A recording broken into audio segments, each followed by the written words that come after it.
Em 1896, Theodor Herzl publicou uma coisa que era muito mais do que um simples livro.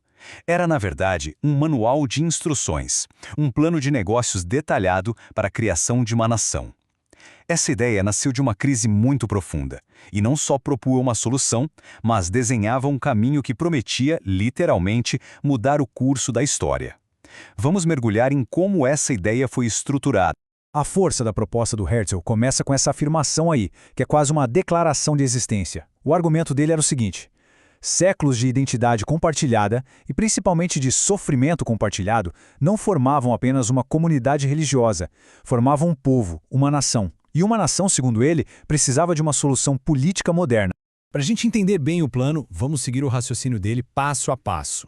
Primeiro, o diagnóstico do problema. Depois, a visão grandiosa de um Estado. Em seguida, a gente entra nos detalhes práticos, na estrutura do plano e, por fim, na logística. Como mover milhões de pessoas. Então, vamos começar pela raiz de tudo. O problema. Herzl dizia que a tal questão judaica era um fato da vida, uma realidade da qual não dava para escapar. Onde quer que os judeus vivessem em um número considerável, a perseguição aparecia. Não era uma questão de se, mas de quando. E aqui está o pulo do gato na análise do Herzl. Ele percebeu que as soluções que pareciam funcionar no século XIX, na verdade, não levavam a lugar nenhum. A igualdade perante a lei, a chamada emancipação, não acabava com o preconceito social. E a tentativa de se misturar, de se dissolver na cultura local, a assimilação, também não deu certo.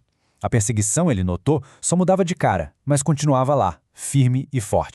E essa pressão não era algo vago, não. Herzl descreve um sufocamento sistemático, tanto social quanto econômico. Isso afetava todo mundo, desde a elite, que era sutilmente excluída de clubes e cargos importantes, até os mais pobres, que enfrentavam boicotes e intimidação, o que tornava a vida, simplesmente insustentável.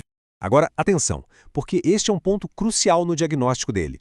Herzl argumentava que o antissemitismo moderno era bem diferente do ódio religioso antigo. Não era mais uma questão de fé ou dogma. Era um problema político, nacional, alimentado pela competição econômica e pelo nacionalismo que fervilhava na Europa. E a conclusão dele foi lógica. Se o problema é nacional, a solução também tem que ser nacional. E é aqui que a gente chega na proposta revolucionária dele. Se o problema não podia ser resolvido dentro das nações que já existiam, a solução era criar uma nação nova. Simples assim, direto ao ponto. E, para a época, uma ideia absurdamente audaciosa. O coração de todo o plano estava em uma única palavra: soberania. A ideia não era só criar umas colônias isoladas ou simplesmente se mudar para outro país. O objetivo era ter o reconhecimento internacional sobre um território. Era transformar um povo espalhado por aí em uma entidade política de verdade, com um lugar garantido no cenário mundial. Mas a grande pergunta era, onde? E aqui Herzl mostrou seu lado mais pragmático. Ele chegou a analisar a Argentina, um país enorme, rico em recursos, como uma opção bem viável. Ao mesmo tempo, ele sabia do poder simbólico da Palestina, a pátria histórica inovidável. Ele sabia que só o nome Palestina já era um chamado poderosíssimo. A escolha final, ele deixou claro, deveria ser do próprio povo. Mas uma visão, não importa quão poderosa, precisa de um plano para virar realidade. E o Herzl era um planejador de mão cheia. Ele desenhou uma estrutura super detalhada, quase um manual de instruções, com duas organizações centrais que seriam os motores de toda essa migração. A primeira peça dessa engrenagem seria a Society of Jews. Pense nela como o cérebro político e a voz diplomática do movimento. A missão dela era negociar com as grandes potências mundiais, fazer os estudos científicos do território e, o mais importante, servir como autoridade moral e legal que daria legitimidade para a criação do futuro Estado. A segunda peça seria a Jewish Company. Se a sociedade era o cérebro, a companhia era os músculos e o sistema financeiro. Seria uma corporação gigantesca com uma tarefa monumental: organizar toda a logística da migração. Isso ia desde liquidar os bens dos judeus na Europa até comprar terras e construir toda a infraestrutura do novo país, do zero.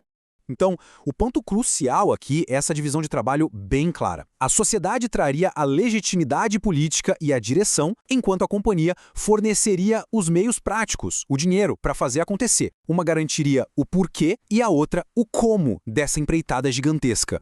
Mas como é que se move um povo inteiro? Hetzel não estava pensando numa fuga caótica, de jeito nenhum. Pelo contrário, o plano era uma migração em massa, meticulosamente organizada, gradual e estruturada como uma espécie de movimento ascendente das classes sociais. A lógica por trás disso era brilhante. O processo começaria com quem tinha menos a perder. O trabalho deles na construção de estradas, pontes e cidades ia valorizar a terra, criando um ambiente seguro e próspero. Isso, por sua vez, iria atrair as ondas seguintes de imigrantes que já tinham mais recursos. E para atrair milhões de pessoas, o novo Estado não podia ser só um refúgio, tinha que ser a promessa de uma vida melhor. É por isso que Herzl pensou em políticas sociais muito à frente do seu tempo, como uma jornada de trabalho de apenas 7 horas. A mensagem era clara. Não se tratava só de fugir da perseguição, mas de construir uma sociedade justa que servisse de modelo para o mundo. Uma parte fascinante do plano de Herzl era a preocupação dele com o impacto da saída dos judeus nos países europeus. Ele argumentava que o êxodo seria ordenado e até bom para eles.